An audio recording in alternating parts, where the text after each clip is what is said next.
I'm Maddie Orton for Metro Focus. For older adults, feeling lonely is more than a matter of happiness. According to a 2012 study from UC San Francisco, loneliness in seniors affects their health and longevity of life. So when Microsoft and New York City's Department of Aging teamed up with Self-Help, a nonprofit promoting independent living for seniors in New York, there was a need to fill. That's how the Virtual Senior Center was born. Here's the story.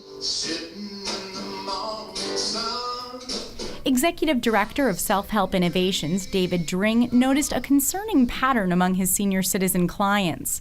So when Self-Help partnered with Microsoft and New York City's Department of Aging, he knew exactly where to direct their efforts. We recognized that a number of the people that would go to our senior centers, would slowly stop going, and for any number of reasons no longer be able to access the socialization, the education, and the enrichment that would happen for them at the senior center. So we said, what if we were to use technology to essentially bring the senior center services to people in their home? Hi Bernie, how are you? Good to see you. The focus of Dring's career has been utilizing technological innovations to help older adults live independently, safely, and with dignity. Still, what would eventually become Self-Help's Virtual Senior Center brought with it some unique challenges. Most notably, creating an intuitive interface for a generation that didn't grow up with computers, and serving some users who were completely unfamiliar with how to use one. Dring opted for a touchscreen. Virtual Senior Center computers also use a custom-made interface that brings users directly to its home screen.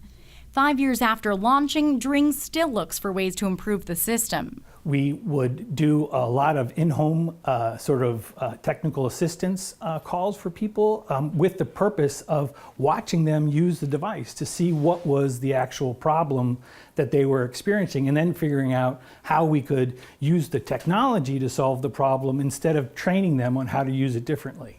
That mentality has cut training time for senior users from several weeks to just an hour and a half. Computers are sometimes free or provided on a sliding price scale, and setup and training are included. What started as a pilot program of about 6 users has exploded into a fully active, true virtual senior center with over 400 members and about 40 classes a week.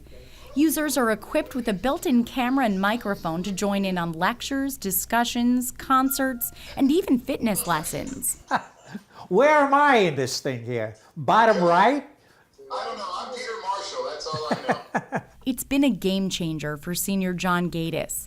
He had been visiting Self-Help's brick-and-mortar senior center for computer classes until his wife passed away, and he suffered 2 strokes, making leaving the house a real challenge. Being able to use this computer and having computer classes here and not having to go to the center, it's opened up the whole new world of reality to me. Subsequently, through physical therapy, I was able to get back to walking.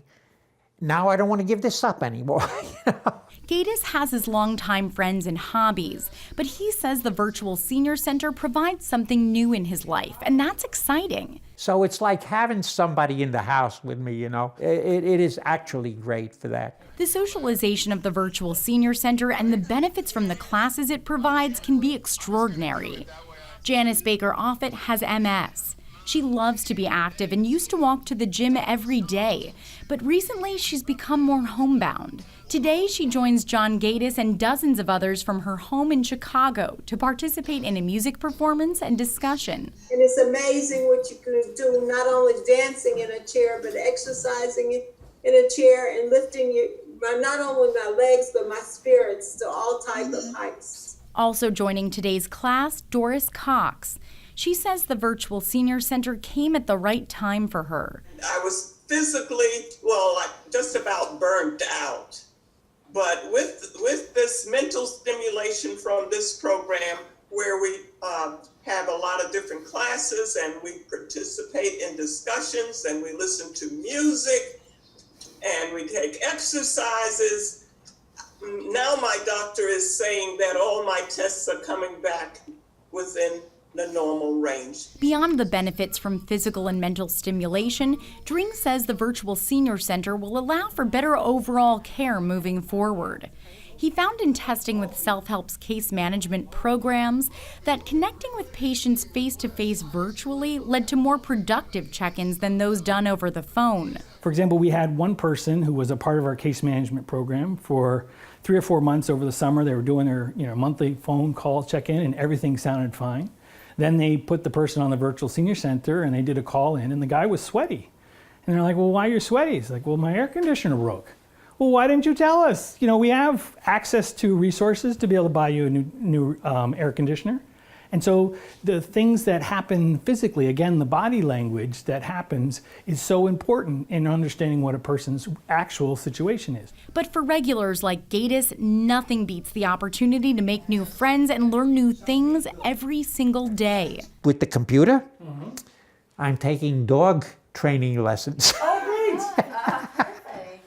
That's excellent. So, and we're going to learn, aren't we? I'm going to learn you. Get lost.